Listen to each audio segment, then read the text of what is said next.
I just wanted to add one thing as well to John's comments, is that in online, at least in my experience with the major portals, is we don't have the luxury of a copy edit desk. So the editors who are creating or curating the content need to be really sharp in terms of their copy editing skills and be able to work in a peer-to-peer environment because we just simply don't have the resources or the budget to put together a copy edit desk. Love to have one, but that's just the reality of the situation.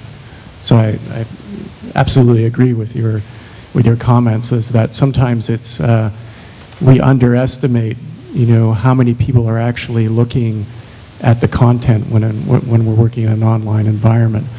And we have about 50 million unique visitors to our homepage in March, and that's a huge amount of reach. So we have to be very careful about how we're presenting the content. I was just wondering if the panelists could sort of explain how they got their first jobs, what their first jobs were, and how they landed them. Just to give them a bit of perspective Sure. as to when you're coming out of school. Okay, I have had a relatively unusual path, I would say. Most of the people that I work with have gone to journalism school and taken an internship, taken on some fact-checking work, that kind of thing, and then maybe being hired in as a fact-checker and kind of moved that way. I owe a lot of my path to the University of Guelph's student paper, The Ontarian, which could be your arch rival, I don't know. But it was just one of those great creative environments where I kind of had an interest in editing, and I was this economics student and feeling kind of out of place, but I was interested in editing, so I walked into the student paper office and just sort of never left for 4 years. So I took editors section jobs there and really enjoyed it. So I went from there to working at an advertising agency for 2 years, where I mainly worked in communications. I wrote radio scripts. I came up with names for packages. I launched a balloon festival. I did all kinds of cool stuff.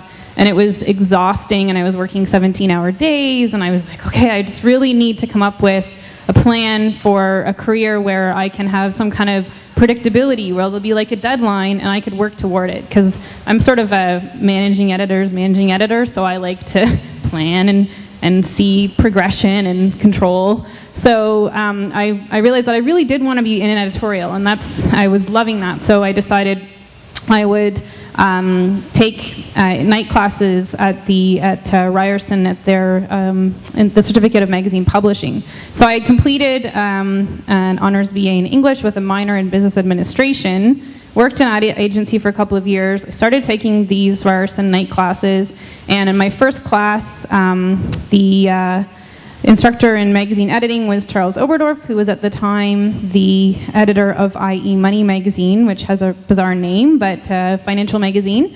And I loved the class, and I was already sort of had my afterburners on in my day job, so I just applied all that energy to this class.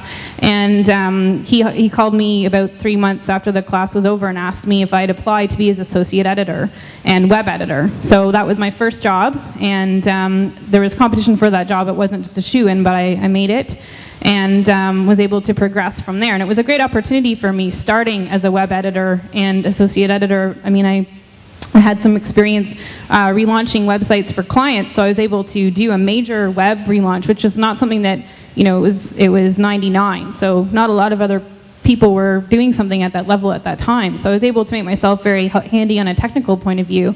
And then my next job at Canadian Home Workshop magazine, I was managing editor there, and I think I got that job in part because I was able to write a cover letter that sort of waxed poetic about woodworking, but also I have these technical skills, and I do some database programming. So I pitched them that I would create an editorial workflow and management tool for their whole company as a freelance to my job. That was part of my pitch to get that job, and they were all over it. And so that was freelance money. I made extra money doing that, but it really put me in a great place with that company that was Avid Media with 60 people.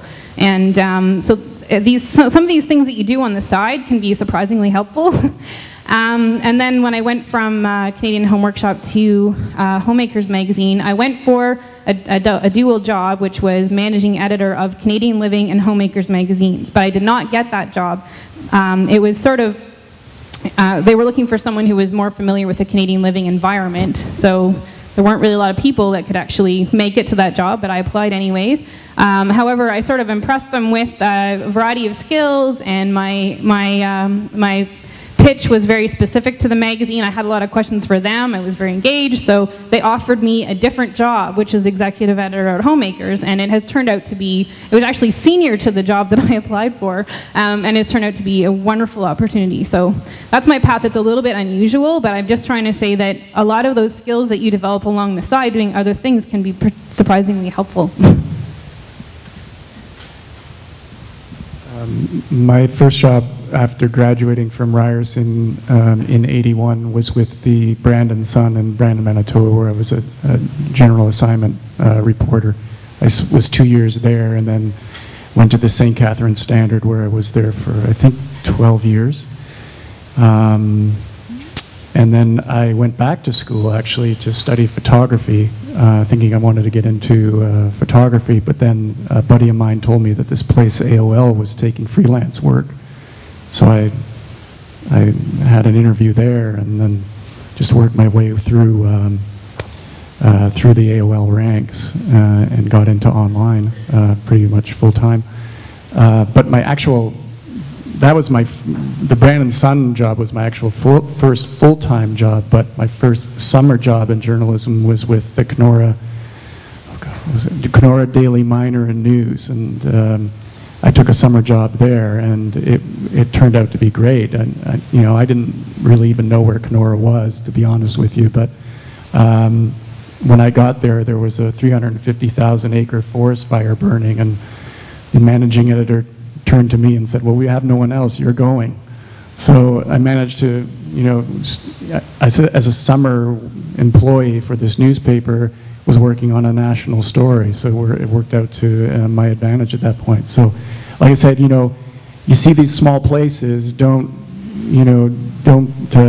thumb your nose up at them. I would say get in there, because you never know what type of stories you'll be doing everything, and you'll get a firm basis for future work. Well, I've come a long way to discover somebody else who worked at the Kenora Daily Miner News. That was my first summer job. I just went to a place where nobody else wanted to go.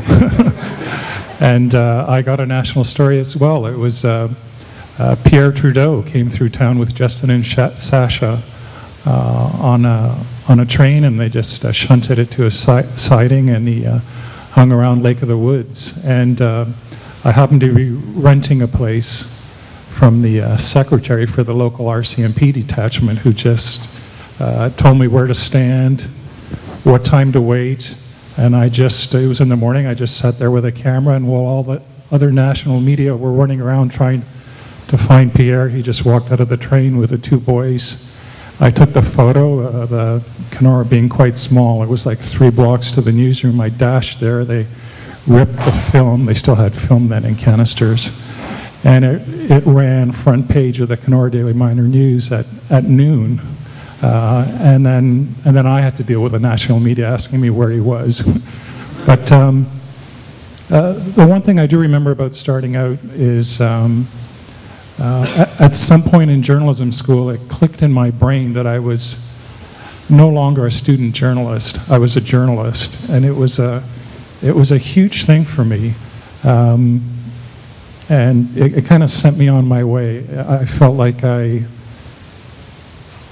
I'm not quite sure how to explain it to you, but I just felt like I had gotten enough tools to just set out down the road. And I will tell you, it's a long, winding road. And I've been in daily newspapers in Canada for about 24 years, and I've worked from Calgary to St. John, Newfoundland. And I've seen smarter people come and go. I've seen more talented people come and go. You just need like a sheer unrelenting determination that this is what you're going to do. It's going to test it's going to test how dedicated you are to the profession, and you just have to decide whether you're willing to pay the price to do it for a living, and really there's not much more I can tell you beyond that. I just wanted to add one thing, just